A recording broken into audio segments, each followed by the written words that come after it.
queria falar hoje sobre conversão. Conversão. A pergunta é essa, é instigante. A pergunta é: será que você é convertido mesmo? Quero falar com os crentes daqui hoje. Quero falar com aqueles que também estão conhecendo o Evangelho. E o tema que eu queria usar é Atos capítulo 8. O texto que eu queria usar o que a gente diz que eu sou um convertido em Jesus Cristo? O que isso significa? O que isso representa? Será que você conseguiria definir?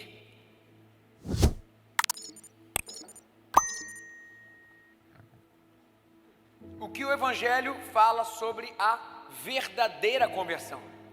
A verdadeira conversão. O que implica dizer eu me converti ao Evangelho de Jesus Cristo? Queria trabalhar isso em cima de um texto que está lá em Atos 8. A gente sabe muito bem que o livro de Atos, ele conta exatamente a expansão do Evangelho de Jesus, a expansão do reino de Deus, até chegar a nós, vamos dizer assim, começou ali. E ali naqueles primeiros cristãos, os cristãos dos primeiros séculos, eles estão discernindo ainda a respeito de Jesus. O que aconteceu? Jesus Cristo veio ao mundo, habitou entre nós, lutou as nossas lutas, foi quem o Pai é, porque o próprio Cristo fala: quem vê a mim, vê ao Pai. Junto com isso, depois Jesus nos confronta a uma vida que tem a ver com o segmento de Jesus, porque aquele que quiser ver para mim, tome a sua cruz, isso é Jesus falando, e siga-me. Então todo o Evangelho, toda a conversão tem a ver com o segmento de Jesus. Só que o que é o segmento de Jesus? Jesus não deixou uma lei para a gente. Vocês já pararam para pensar nisso, gente? Jesus não veio e falou assim: olha só, vou mostrar quem é o Pai, me dá uma página aí, alguns pergaminhos, por favor, vamos anotar. Anota aí, primeiro, regra número 1. Não, Jesus não escreveu uma linha. Jesus veio viver quem é o Pai. Por isso que quem olha para ele, Cristo falou, olha o Pai. E a partir daí, os primeiros cristãos, e até hoje, nós estamos discernindo de fato quem é Cristo. E o que é dizer, eu sou convertido ao segmento de Jesus? Aqueles primeiros cristãos estavam buscando isso. E hoje nós estamos estudando a figura de Cristo, porque homens e mulheres ouviram falar de Jesus, ouviram e viram quem ele era, discerniram, creram que ele ressuscitou dentre os mortos, creram que ele é Filho de Deus e que receberam o Espírito Santo eles e foram testemunhas desse Evangelho até chegar a nós. Esse foi o caminho do Evangelho construído desde Atos, que é Atos dos Apóstolos, que é quando o Evangelho começou a ser disseminado pelos discípulos, até os dias de hoje.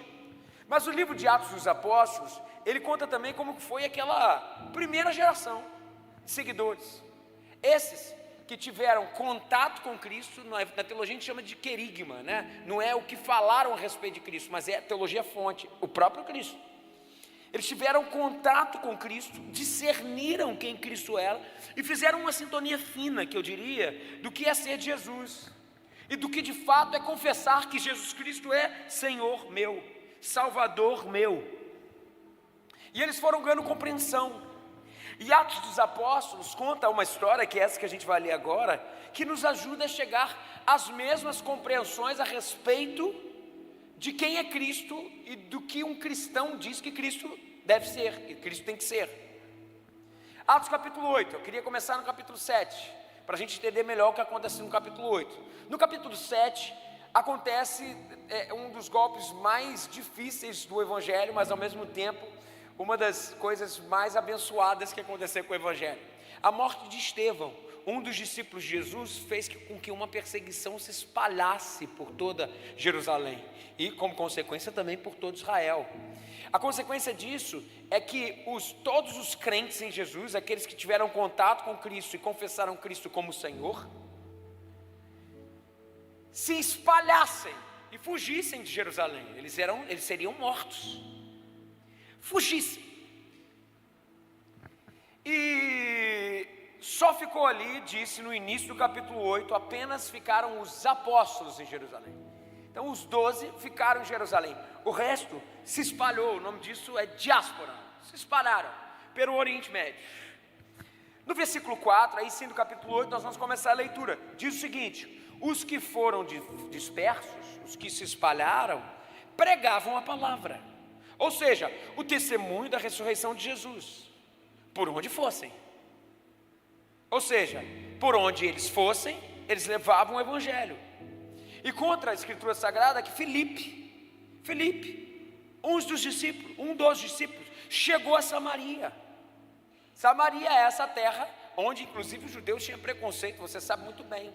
Filipe, discípulo de Jesus, chegou a Samaria, e o que ele fazia, como todo discípulo fazia, ele testemunhava a respeito da ressurreição de Jesus e da autoridade de Jesus.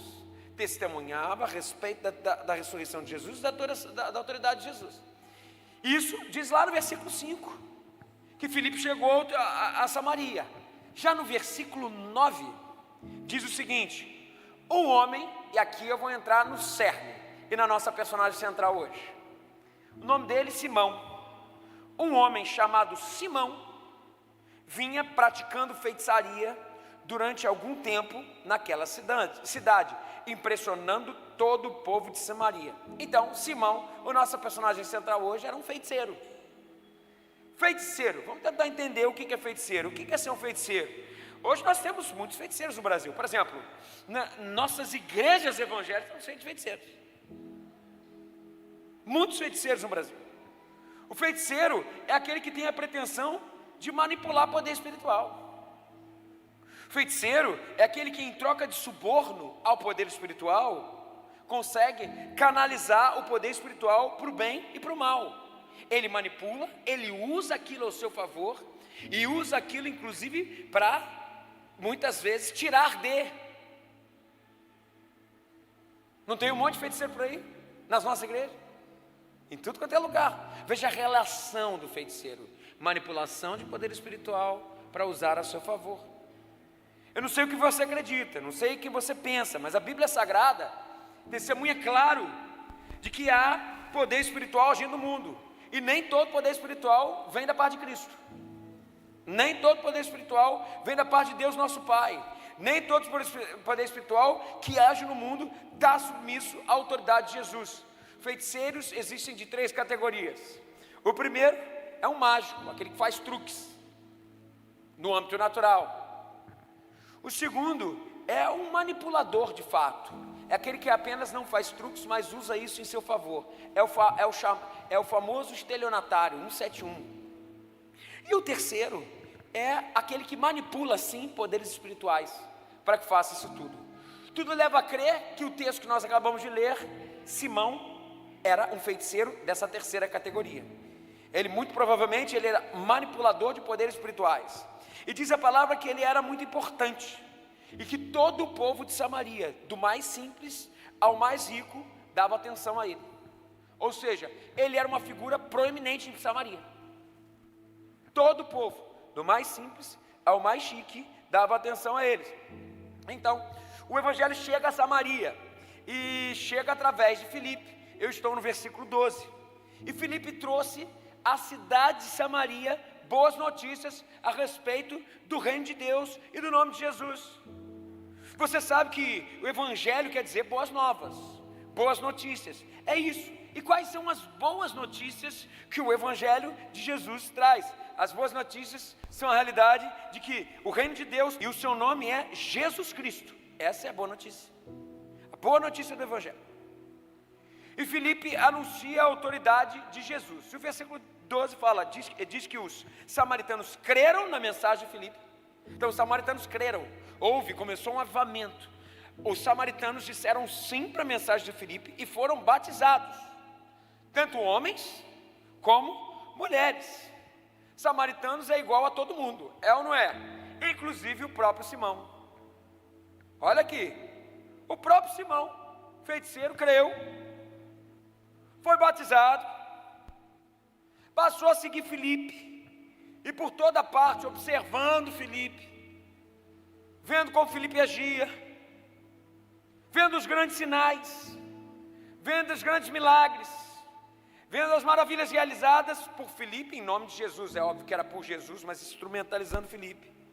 Então, em resumo até o momento, Filipe anuncia a autoridade de Jesus, e Simão, o feiticeiro, se converte.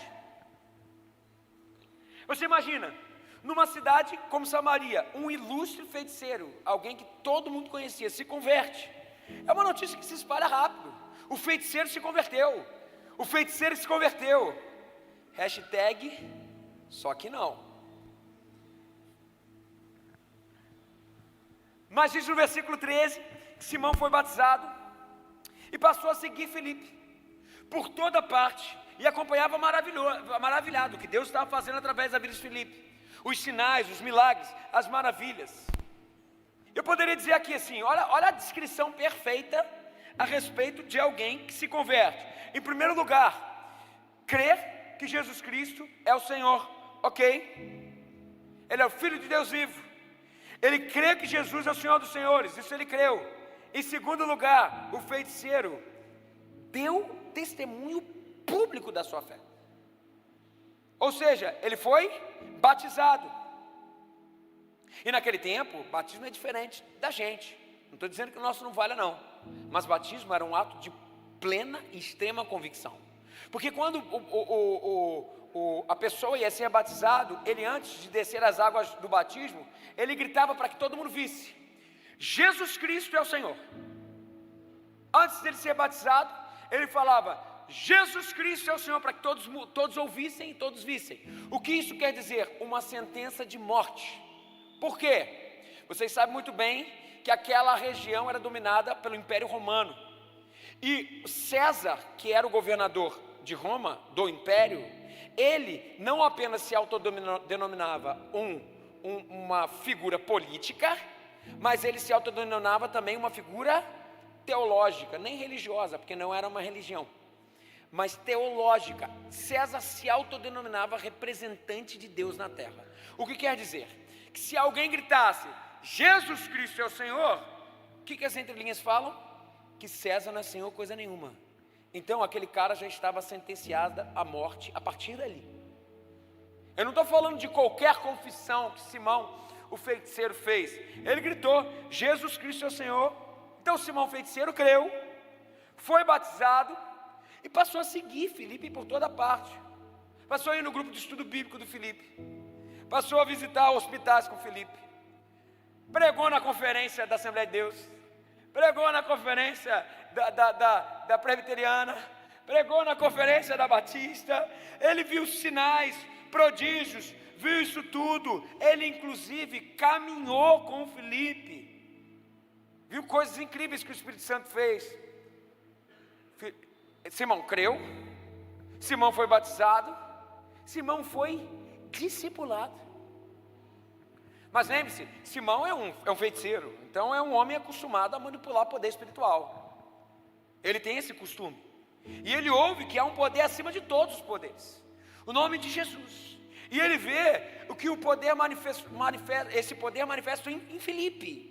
Ou por Deus através de Filipe. E é um poder que ele, como feiticeiro, desconhecia. Quando ele olha Filipe fazendo aquele negócio todo, ele fala assim: meu Deus, encontrei um cara que mexe com um poder maior que o meu. Opa! Eu encontrei um cara aqui, meu irmão, que ele sabe mexer nesse negócio aí, meu irmão. Ele é melhor que o poder que eu mexo.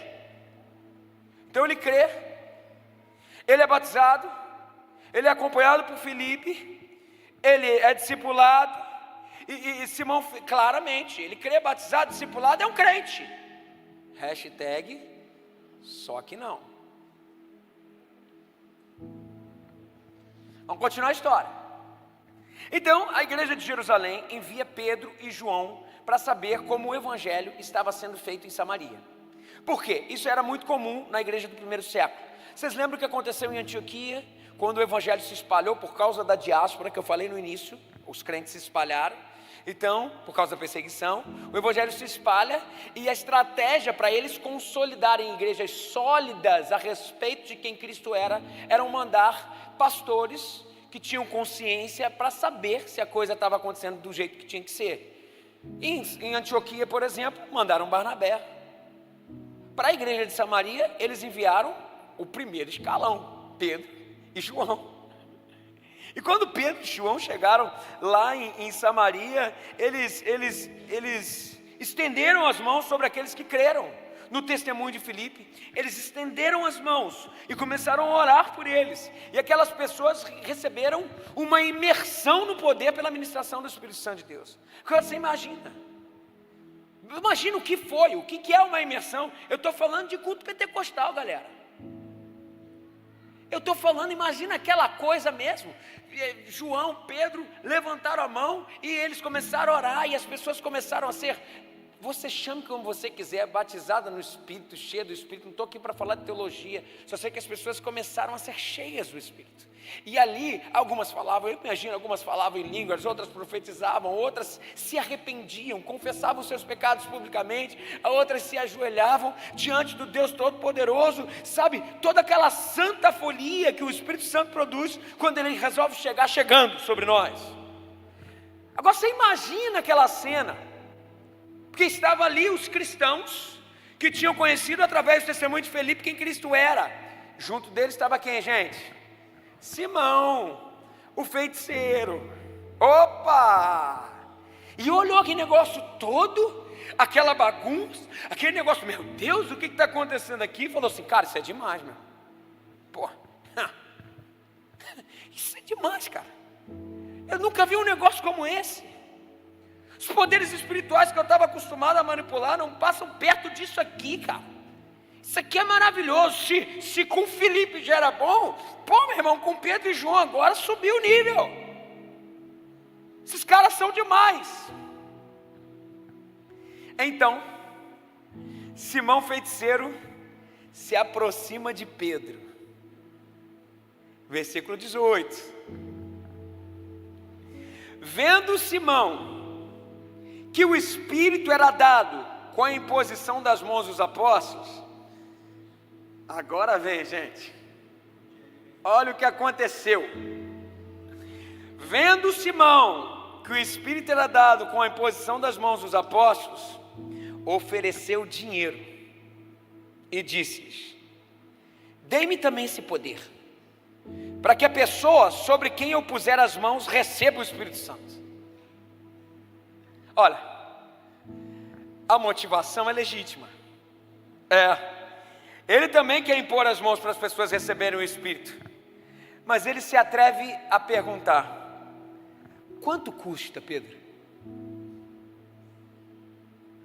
Quanto custa para ter esse poder? Agora imagina Pedro com a sua elegância lórdica. Pedro, um cara fino, com a sua elegância ogrítica, tipo ogro, né? Vira para o Simão e fala assim, você e o teu dinheiro vão para o inferno.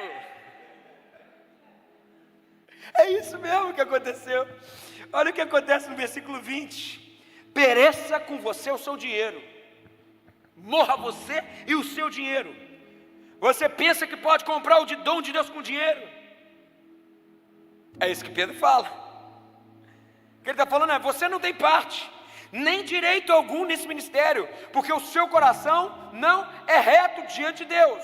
Arrependa-se dessa maldade, ore ao Senhor, talvez Ele perdoe tal pensamento do seu coração. Você não está percebendo, Simão? Que você está trabalhando errado em relação ao Evangelho.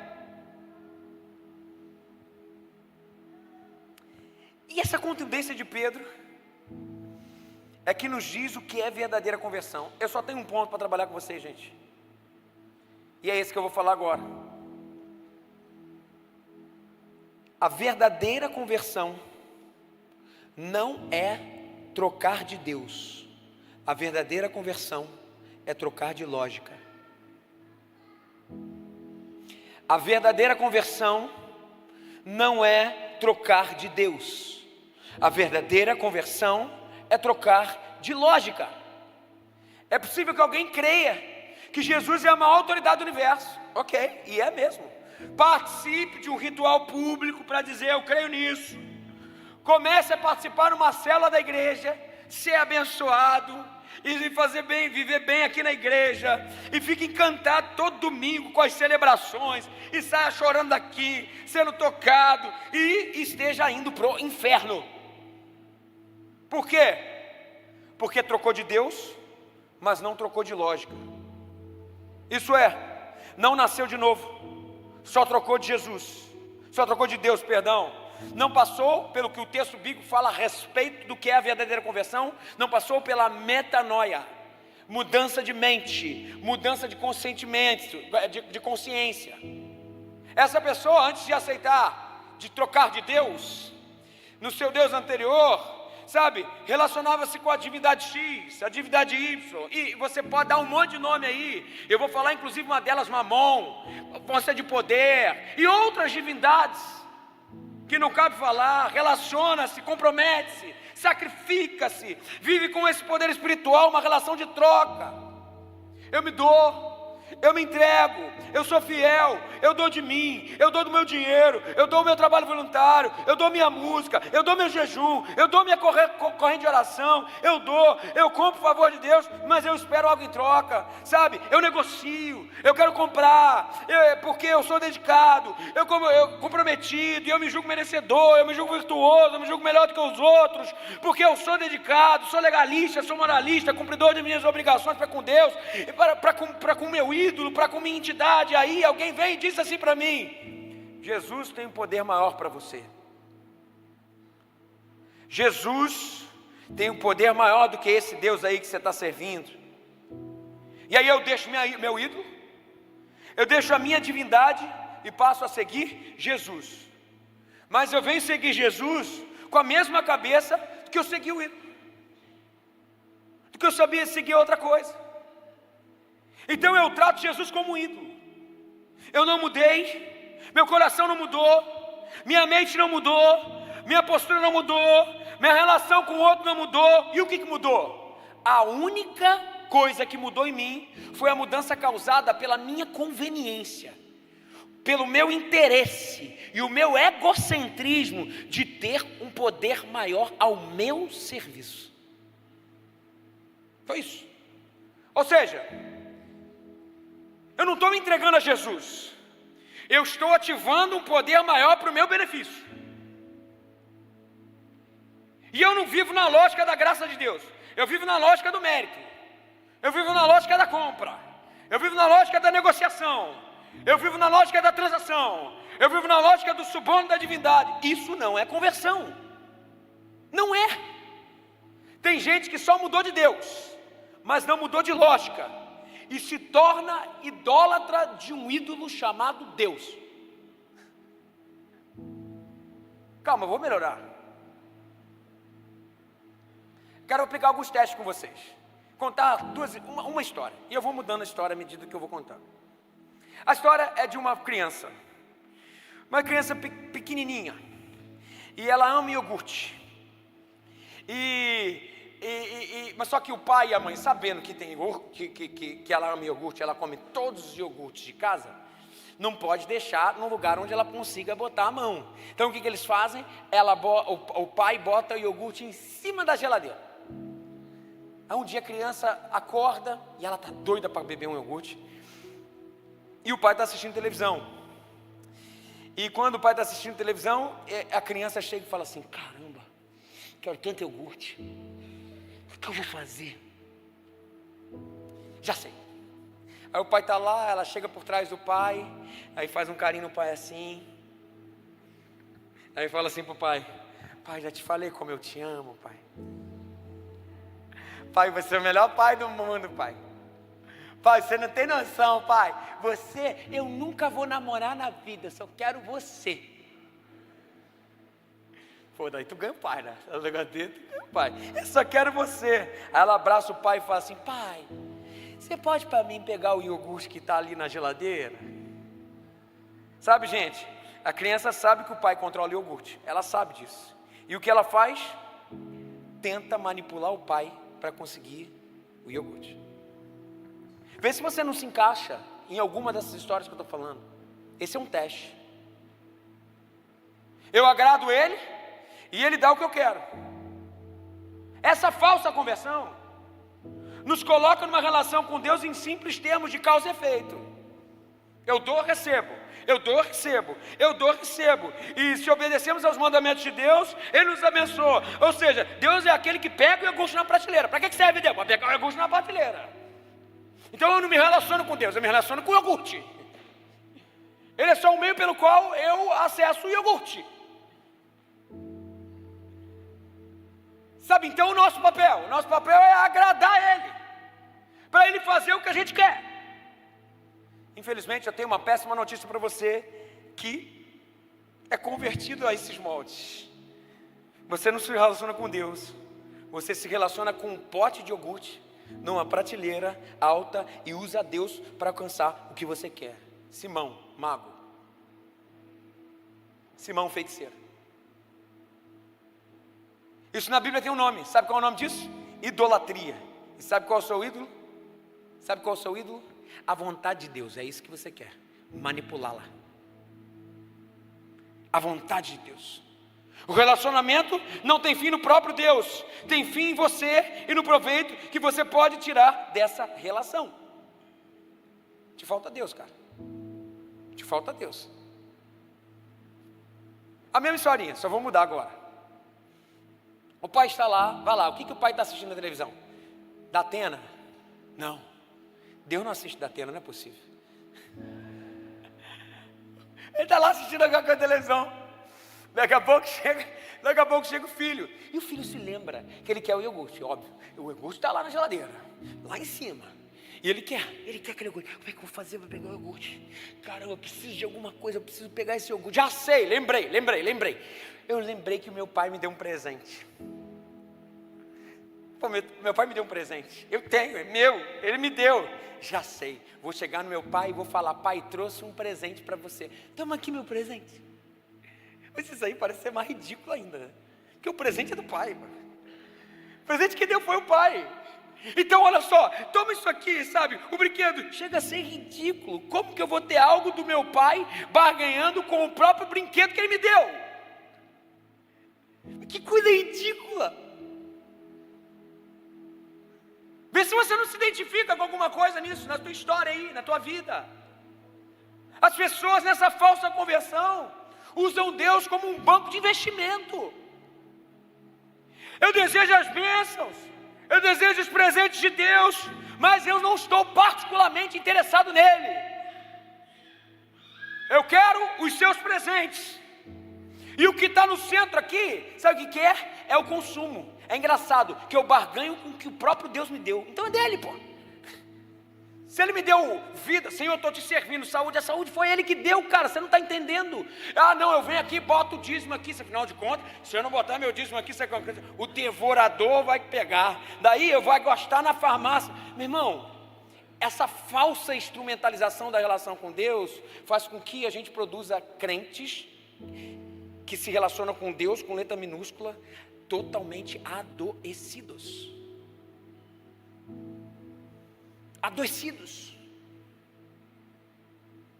Sabe, o centro aqui é o consumismo, e eu uso Deus para conseguir o que eu quero. Nesse tipo de relacionamento com Deus, sabe o que acontece? Seu dinheiro vira semente. Venha a semente, porque afinal de contas, olha o princípio da semente. Não é semear no outro, ok, semear no outro, mas o princípio da semente, eu coloco a semente e depois eu colho o fruto. É investimento. Seu tempo devocional vira investimento. Eu me relaciono com Deus porque eu estou investindo. Vai que Ele manda um raio na minha cabeça se eu não fizer. Ih, meu Deus, Senhor Jesus, não li a Bíblia hoje. Senhor, tudo isso é importante, mas desde que não seja uma troca. Você tem que fazer mudando de lógica. Lembra? Conversão não é trocar de Deus, conversão é trocar de lógica. Daqui a pouco eu vou falar sobre isso. Sabe? E Deus vira o quê? Parceiro de negócios, para satisfação dos meus próprios desejos. Eu tenho uma novidade para você, meu querido. Se você se encaixa nisso aqui, você não se relaciona com Deus, você se relaciona com o seu desejo. Ele, em última instância, é o que está. Isso na Bíblia tem um nome. O nome disso é idolatria. E sabe qual é o seu ídolo? O seu desejo. Eu quero ser feliz, então eu uso, manipulo o poder espiritual. Eu uso ao meu favor. Sabe? O relacionamento com Deus não tem fim no próprio, que não tem fim no próprio Deus, tem fim em você. O nome disso é idolatria. Agora percebam algo, todos os tipos de falsas conversões que eu trabalhei aqui até o momento, tem um agente nocivo que passa todas elas, e qualquer um desses sistemas, em todos eles, o medo e o medo de ser, o medo de ser punido, o medo de não ter, e a tentativa de controlar a divindade para a sua satisfação, em todas elas isso perpassa. Toda falsa religião, toda falsa conversão te segura pelo medo ou pela ganância. Vou repetir, pelo medo ou pela ganância. Medo de perder, medo de ser punido ou medo de não ter. Não tira esse cordão daí não, senão você vai ser amaldiçoado. Não tira não, então eu fico com o cordão, para não ser amaldiçoado. Não inventa de não trazer sua oferta no momento do dízimo não. Quem não gasta aqui, gasta na farmácia. E aí eu trago na igreja. Afinal de contas, eu não quero gastar na farmácia. E se você não trouxer o seu dinheiro, o devorador leva, hein? E aí com medo do devorador eu trago.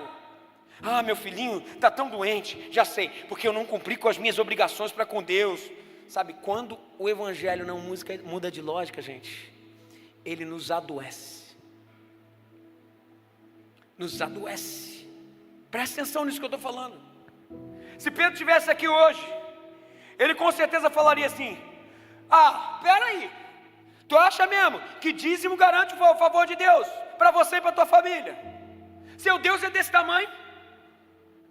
Seu Deus vem cá, é subornável com um período de louvor no domingo? Ah, faça-me o favor, rapaz. O que Pedro está dizendo é: Simão, Deus não se compra. O favor de Deus não se compra. E você está impressionado com poder, mas o evangelho não é uma conversa sobre poder. E aqui vamos começar a mudar a ótica. O evangelho não é uma conversa sobre poder. O evangelho, presta atenção em mim, é uma conversa sobre amor. 1 João 4, 7 e 8. Amados, amemos uns aos outros, pois o amor vem de Deus, e tudo que ama é nascido de Deus e conhece a Deus. Quem não ama, não conhece a Deus, porque Deus é amor. Uma das únicas duas definições a respeito de quem Deus é, de forma clara: Deus é amor. Evangelho não é uma conversa sobre poder. Evangelho é uma conversa sobre amor. Sabe por quê, gente? Porque o inferno consegue imitar o poder, mas o inferno não consegue imitar o amor. Sabe por quê, gente? O inferno mata, mas o inferno não morre por amor. Sabe por quê, gente? O inferno fere, mas ele não vira outra face por amor. O inferno se arma, mas o inferno não perdoa 70 vezes 7 por amor. O inferno usurpa, o inferno amedronta, ameaça, mas o inferno não anda numa segunda milha por você. Ele não deixa você abandonado no caminho, o inferno deixa. O evangelho de Jesus é o evangelho do amor de Deus, e não é sobre poder, gente. O apóstolo Paulo mesmo escreve sobre isso, a igreja de Coríntios. Ele diz assim, ó: o poder de Cristo nos constrange, é isso que diz? Não, é o que, gente? O amor de Cristo nos constrange. Gente, nós não somos constrangidos pelo poder, não somos. Nós somos constrangidos pelo amor. Vocês lembram? Quando fomos constrangidos pelo poder, não adiantou de nada. O povo de Israel estava no deserto, e lá no deserto eles viram codorniza descer do céu para eles comerem, eles viram coluna de fogo, eles viram chão abrir, eles viram um monte de coisa, poder, raio, eles viram de tudo. E o que aconteceu? Na primeira oportunidade, eles correram atrás dos ídolos. E quando a situação apertou para eles de novo, sabe o que eles fizeram? Eu acho que nós precisamos de um poder, outro poder, um ídolo maior, ainda para nos livrar dessa nossa barra, e corriam atrás de outro ídolo. Sabe por que isso acontece, gente? Porque o poder tem um limite, mas no evangelho de Jesus não é o poder que ensina, só o amor sabe ensinar. Conversão não é mudar de Deus, conversão é mudar de lógica. O evangelho é uma conversa sobre amor, e não uma conversa sobre manipulação de poder. Só existe conversão quando a mentalidade muda. E quem se encontra com o amor de Deus, gente, é outra história. Sabe o que acontece? O Evangelho não é sobre potencialidades, o Evangelho é sobre fragilidades. Eu acho tão bonito esse paradoxo do Evangelho, sabe? Porque quando a gente olha Filipenses, que ele fala assim, ó, mas Cristo sendo Deus, olha o poder aqui, ó, o poder, é o contrário, o vértice é o contrário, mas Cristo sendo Deus, não teve por usurpação ser igual a Deus, ó, já começou a descer, tomou a forma de, se esvaziou, tomou a forma de servo, pior, de Deus virou homem, semelhante a homem foi, e não parou aí, se humilhou tanto, que até a morte obedeceu. Sabe o que é isso? Se existe um lugar onde a lógica muda, é no lugar de um Deus que morreu. O Evangelho não é uma conversa sobre poder, o Evangelho é uma conversa sobre o quanto ama, e o amor fragiliza, o amor refaz, o amor desfaz, o amor leva a injustiça para casa, o amor dá outra face, o amor constrói pontes e não as destrói, o amor não usa poder para o benefício próprio, é para mostrar, olha aqui, olha, que Deus poderoso. O maior poder de Deus foi a morte do seu filho. Você explica o negócio aí, explica esse negócio. Foi o maior trunfo de Deus foi a fragilidade dele. Nós estamos falando sobre um Deus que se esvaziou, sabe, é sobre amor.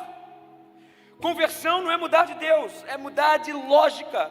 E o Evangelho é uma conversa sobre amor, não é uma conversa sobre poder. Quem se encontra com o amor de Deus se encontra com menos poder.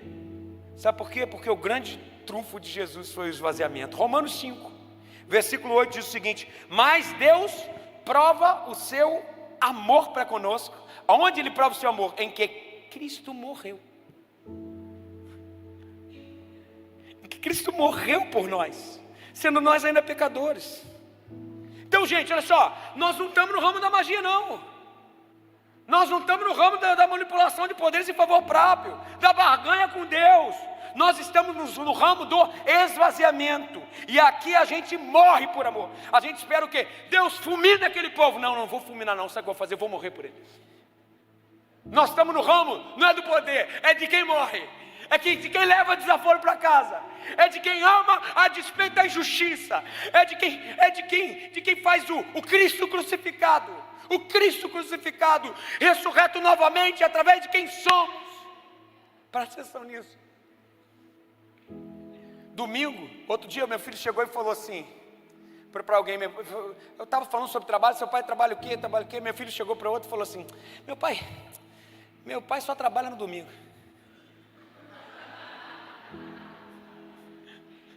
Eu falei, tu acabou comigo, é isso mesmo? Não, meu pai só trabalha. Daí eu fui pensar nisso. Eu falei assim, caramba, vou falar para vocês. Hoje eu estou de folga. Hoje é folga para mim. Quando eu venho falar para o povo que eu amo. Sabe? Quando eu vejo durante a semana as divididas, as dificuldades. Por que a gente faz isso, cara? Por quê? Era mais fácil fazer outra coisa. Não estou reclamando não se eu tivesse outra vida, eu viria como pastor. Eu gostaria de ser pastor de novo. Não troco isso por nada da minha vida. É bom demais. Gente, é bom demais. Mas menos glamour, mais esvaziamento. Vocês entendem isso? Hoje pastor, daí olha aqueles pastores que tomaram tudo bomba. Pá, maneiro, não tem nada contra não. Afinal também estou me curtindo, estou na minha melhor fase. Eu sei que vocês falam, nossa, emagreceu, eu sei disso, eu sei. Escuta. Mas é verdade que a maior honra que nós temos no Evangelho e a lógica do Evangelho muda quando a gente segue o mesmo caminho de Jesus. Se você quiser vir após mim, toma a sua cruz e siga-me. Esvazia. Nós não estamos no jogo do poder, gente. E assim, de verdade, o que é um milagre?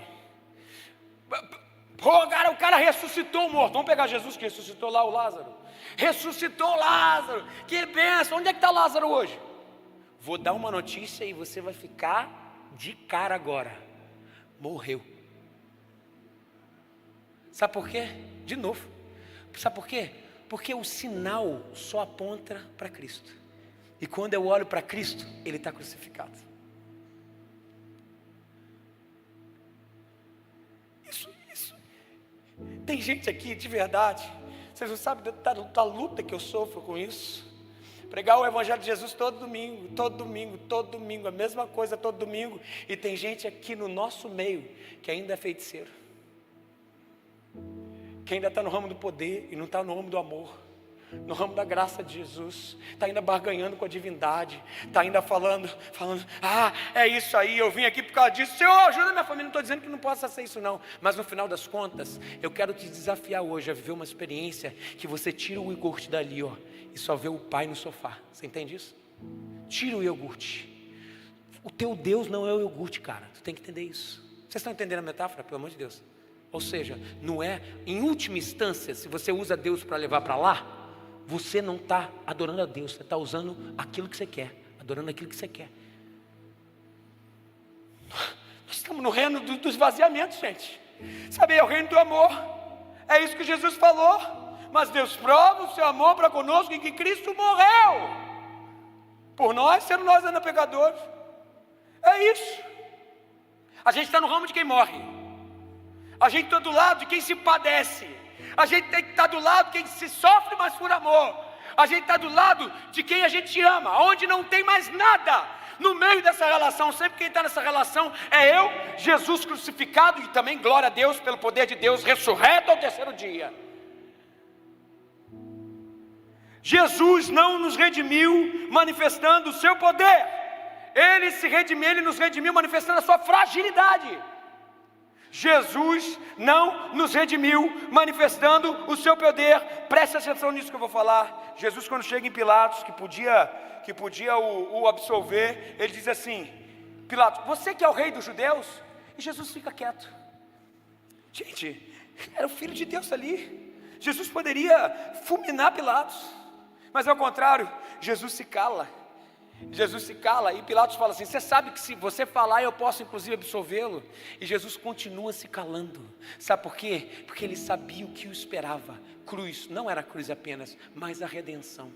E o que quer dizer redenção? Não apenas a humanidade, mas quando Jesus se calou, era a redenção também do próprio Pilatos. O que isso quer dizer? Eu sei muito teologia e não levo desaforo para casa. Eu não sei o que, e pá, não sei o que e tal, deixa comigo que eu, o seguinte, se o Espírito Santo não combinar com o Espírito Santo do outro, meu irmão, eu saio faísca. E ponto final. Meu querido, Jesus nos ensina que mesmo que você tenha razão, muitas vezes você tem que se calar, para que o reino de amor possa aparecer. Se converter não é mudar de Deus, se converter é mudar de lógica. Isso é tão difícil de entender. Porque a gente instrumentaliza Deus, cara. A todo momento a gente está instrumentalizando e a gente transforma Deus com letra maiúscula num Deus com letra minúscula, num ídolo, para alguma coisa a mais. E o ladrão da cruz, ao lado dele, o velho fala assim: você não é filho de Deus? Salva-se a si mesmo e nos salva. E Jesus com certeza com atos disse para ele: eu até poderia te salvar, mas eu seria igual a eles, tentando conquistar você, subornar você com poder. Eu não estou nesse jogo do poder, eu sou do time do amor, por isso eu morro por você. Poder, disputa de poder, só multiplica o ciclo de violência, gente. Só multiplica. O amor não, o amor transforma, o amor pacifica, o amor perdoa, o amor reconcilia, o amor restaura, o amor aproxima. Sabe, o poder segrega, o poder divide, o amor acolhe, o amor abençoa, o poder toma, o amor divide, o amor faz multiplicar, o amor reparte. Ei, Simão feiticeiro, você está impressionado com o grande poder? Mas você não entendeu que o Evangelho não é uma conversa sobre poder, é uma conversa sobre amor. Você não entendeu que Deus não se compra, que com Deus não se negocia. Você não entendeu que você não precisa dar nada para Deus para Ele te amar, porque você não tem nada para dar para Ele, e que Ele não tenha te dado já. Sabe como eu penso das coisas que nós damos para Deus? Sabe o que eu penso?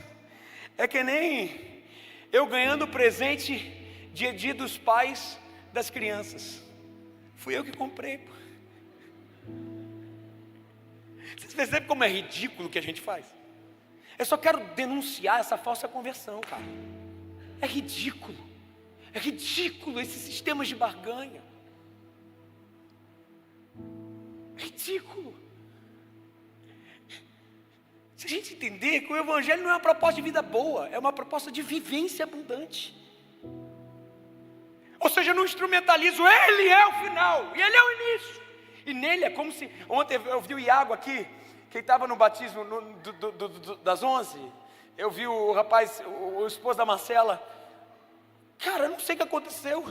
Um dia minha vida era cinza, eu não sabia, tinha algo dentro de mim que não completava. Eu era contra esse negócio de igreja, não sei o que tal. Mas chegou um dia, cara, que algo aconteceu dentro de mim, eu só sabia chorar. E aquilo que era cinza agora ficou colorido. Sabe, é esse lugar de vivência. Não é esse lugar de ter, não é esse lugar do que eu posso ter. O nome disso é magia. Ele é a nossa maior herança. Nele reside toda a nossa alegria. Quando a gente dá uma coisa para Deus, Deus recebe. Mas foi Ele que pagou, pô. Foi Ele que deu. Até a vontade de ter foi Ele que deu. É isso que diz. Ele opera em nós tanto querer quanto efetuar. Até a tua vontade de comer aquele chocolate da Lindt, top, foi Deus que te deu. Ou seja, Deus tem uns desejos gordinhos também. Sabe, até a vontade de tudo. E Ele recebe da gente porque Ele vê nos nossos olhos a alegria que nós temos em presentear. Isso é uma relação de amor. Isso é uma relação de amor. Esse é o nosso Deus, gente. Isso é o Evangelho da Graça. Não há nada que a gente deva ou precise fazer para conquistar o seu amor e receber o seu maravilhoso e divino Espírito Santo. Não, não tem nada, gente. É graça, irmão. É graça. E graça é o quê? De graça, favor imerecido. Graça é de graça. Não precisa subir escada, não precisa pagar promessa, não precisa abrir célula, não precisa. Você não vai fazer isso para ter nada de Deus. Não precisa trazer dízimo na igreja não, cara. Não precisa. Qualquer relação de troca, gente, a gente faz de Deus um ídolo. Graça, favor imerecido, não precisa acender vela, não precisa cantar louvorzão. É só ter um coração aberto e dizer: Senhor, se eu cheguei em Ti, eu cheguei onde eu tenho que estar. Se eu não tenho a Ti, não tenho nada, né? Se eu não tenho a Ti, não tenho nada. Eu acho lindo isso. É isso, é nesse lugar onde a presença e o fato dele estar lá é o que nos basta. É o que nos completa. E olhar para Jesus e dizer: Senhor meu, Tu és Deus meu, minha vida eu recebi das Suas mãos, e as Suas mãos eu a devolvo. Sabia essa espiritualidade tão maluca, doentio, a espiritualidade de Jacó. Jacó, quando para indo em direção, fugindo do seu irmão, para em Betel. Deus de Abraão, Deus de Isaac, e o terror de Jacó, não era Deus de Jacó. Foi só depois, porque olha a mentalidade de Isaac, vê se não é a sua mentalidade talvez. Isaac para em Betel, e ele tem uma teofania ali. Ele vê anjos subindo e descendo de uma escada e tal, não sei o que. Ele fala: pô, Deus está aqui, esse lugar é a presença de Deus. E ele faz um voto, olha o voto do tal do Jacó: se o Senhor me levar em paz, se eu for abençoado nos meus pleitos, então você será o meu Senhor. Essa espiritualidade é a espiritualidade infantil, espiritualidade de Simão Mago, espiritualidade de um ídolo que você colocou chamado Deus. Se e então. Ou seja, o Deus de fato para eles é chegar em paz, é a prosperidade, não é o próprio Deus. Se o Senhor não sei o que, não sei o que lá, vocês não deixam o pessoal subir aqui. Se o Senhor não sei o que, não sei o que lá, então eu vou fazer isso aqui. A espiritualidade madura, a espiritualidade que faz com que o mundo realmente seja colorido e que a conversão seja certa, a espiritualidade de Abacuque. Depois de ter passado aquilo tudo, ele ainda disse assim: ainda que a figueira não floresça, ainda que não haja fruto na vide, ainda que o produto da primeira vida, todavia me alegrarei no Senhor. Você vê que a condição da relação com Deus não é permeada pelo âmbito das coisas. Ainda que, todavia eu me alegrei. Sabe por quê? Porque Deus está acima de uma vida boa. Qual é a sua espiritualidade? É de Jacó ou de Abacuque? Se então, ou ainda que todavia? Qual é? Qual é esse lugar? Sabe? Essa é a verdadeira conversão. Não é só trocar de Deus, porque trocar de Deus é trocar de um poderoso para um mais poderoso. A verdadeira conversão é trocar de lógica, é sair da lógica do poder para o reino amado do Filho de Deus. É isso que o apóstolo Paulo fala lá em Colossenses. Sabe, essa semana eu fiz o melhor momento da minha semana. Foi o seguinte, essa semana eu fui almoçar com um novo convertido. Gente, eu amo os novos convertidos. Eu odeio crente velho. Não odeio não, gente, pelo amor de Deus. Não é isso. Não odeio. Mas o novo convertido tem algo nele, é a criança, sabe? É a criança da casa, se alegra. E eu fui almoçar com ele. E eu escutando tudo que ele tem falado, eu ficava assim, de cara, eu falava, cara, que maneiro, que legal isso aqui. Até que ele me veio com uma. E ali eu confesso que eu fiquei assim, caramba, quero ver agora. Ele me perguntou assim, sabe, pastor, eu estou me amarrando muito nesse negócio de Jesus, muito nesse negócio de evangelho. E de verdade, eu acho que eu nunca vou me frustrar. Ixi. Cara, deixa eu te falar. Em uns 15 segundos, 15 segundos não tive tempo, uns 2 segundos, eu criei várias teologias para as possíveis respostas dele. Para ver se de alguma forma eu preparava ele para a vida. Bobinho eu, presta atenção. Olha o que eu perguntei, por que você acha que você nunca vai se frustrar? Olha a resposta. Será que eu sou convertido de verdade? É o momento. Ele falou assim, eu entendi que eu não estou nessa do evangelho para ter uma vida boa, eu estou nessa do evangelho para ter Cristo. Cara, você sabe que eu gosto de abraçar, né? Mas eu abraçava, eu beijava ele assim, ó. Beijava, cara, eu beijava ele assim, ó, beijava. Eu falei, cara, tu entendeu, cara. Entendeu o que um monte aqui ainda não entendeu, tá? Um monte, assim, ó. Um monte. E eu vou falar, eu também me pego assim, gente. De vez em quando eu estou barganhando. De vez em quando eu estou fazendo magia com o poder espiritual. Cara, que coisa ridícula, nossa. Que coisa, gente, como é que a gente não aprende? Conversão não é mudar de Deus. Conversão é mudar de lógica. O evangelho não é uma conversa sobre poder ou manipulação de poder espiritual ao nosso favor. O evangelho é uma conversa sobre amor. O evangelho não te promete coisas, o evangelho te promete vida. Vocês entendem isso, gente? O evangelho te promete vida, não é coisas. O evangelho não nos oferece vida boa. Até olha para Jesus. Não tinha onde reclinar a cabeça, gente. Jesus foi para a cruz. Ou a gente vive em outro mundo. Olha para a vida de Jesus, bomba. Nem bonito ele era, né? É isso aí, nele não tinha beleza nem formosura. Tá vendo feio para você também, ó. Igual Jesus. Olha para Jesus, cara. Como que a gente pode extrair uma teologia que a gente vive hoje, se o próprio Filho de Deus não veio com essa proposta? O evangelho não nos oferece vida boa.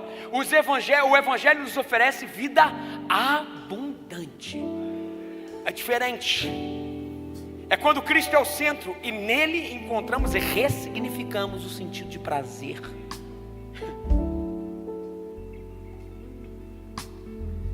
O reino de Deus é o reino do amor. O reino de César é o reino de poder. O reino dos feiticeiros é o reino de César. O reino do falso evangelho é o reino de César. É o reino do poder. Lá tem matar, lá tem roubar, lá tem destruir, lá tem competir, lá tem dar uma paulada naquele que te deu. Lá tem passar por cima daquele que está te ameaçando. Não, o reino do amor é diferente. É o reino da injustiça, mas da graça, entendeu? Porque é justificação em Cristo. Então o que acontece é o reino do amor, é o reino do perdoar, é o reino da outra face, é o reino do acolher, é o reino do restaurar, é o reino do libertar, é o reino do curar, é o reino de reconciliar. E quantos verbos de vida você consiga conjugar.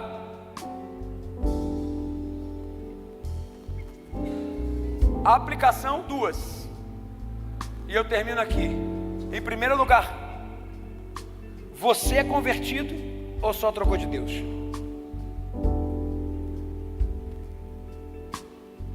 Você é convertido ou só trocou de Deus?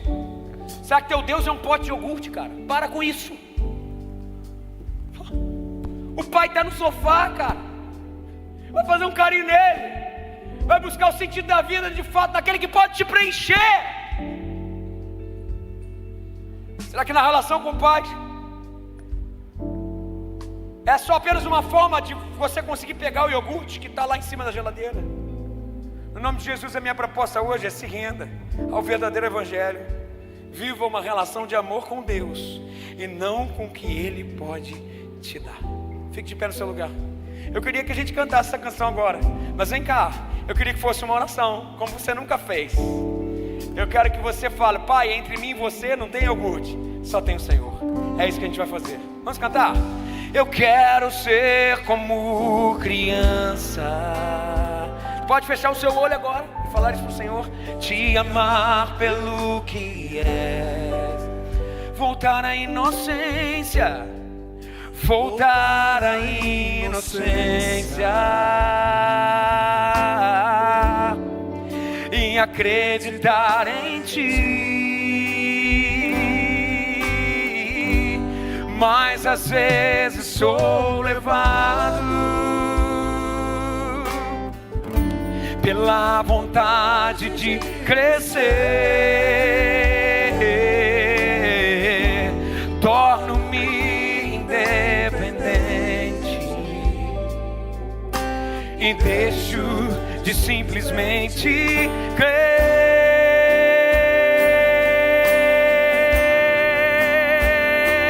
Não posso viver, não posso viver longe do Teu amor, Senhor.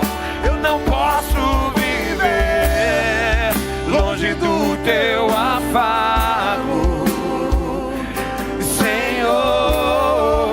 Eu não posso viver longe do Teu abraço,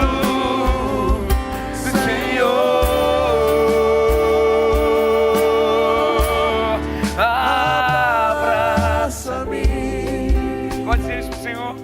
Entre mim e o Senhor só temos nós dois. Abraça-me, abraça-nos, Senhor. Abraça-me, oh, com Teus braços de amor.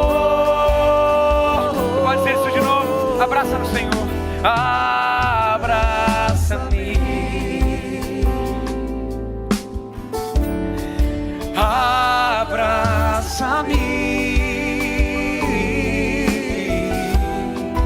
abraça-me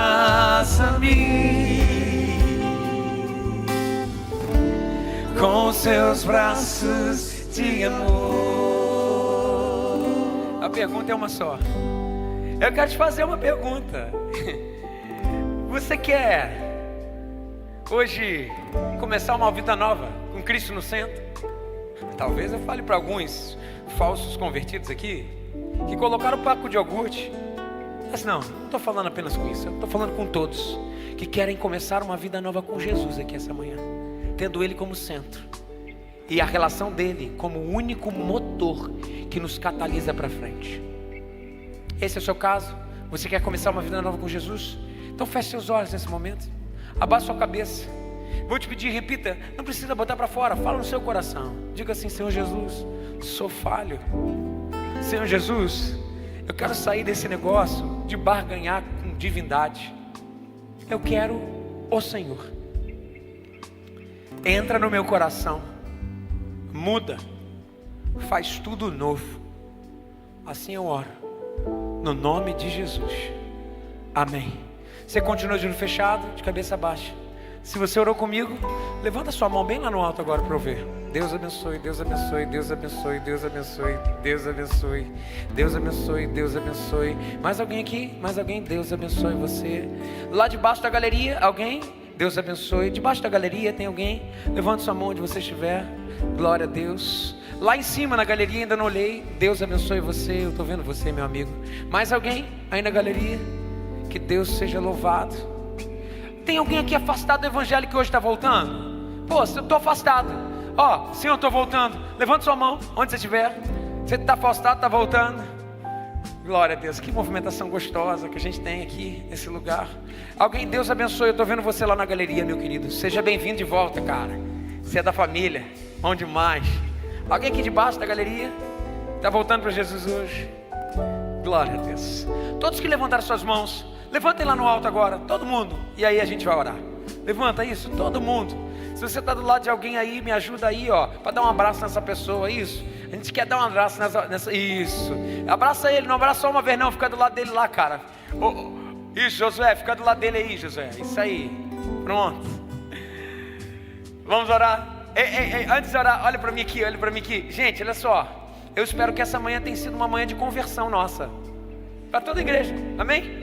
Amém? É isso, renovação de mente. Não é fácil. Não é fácil. Em nome de Deus estamos vivendo religião. A gente até tenta fazer certo, mas muitas vezes a gente adoece e fica longe disso tudo.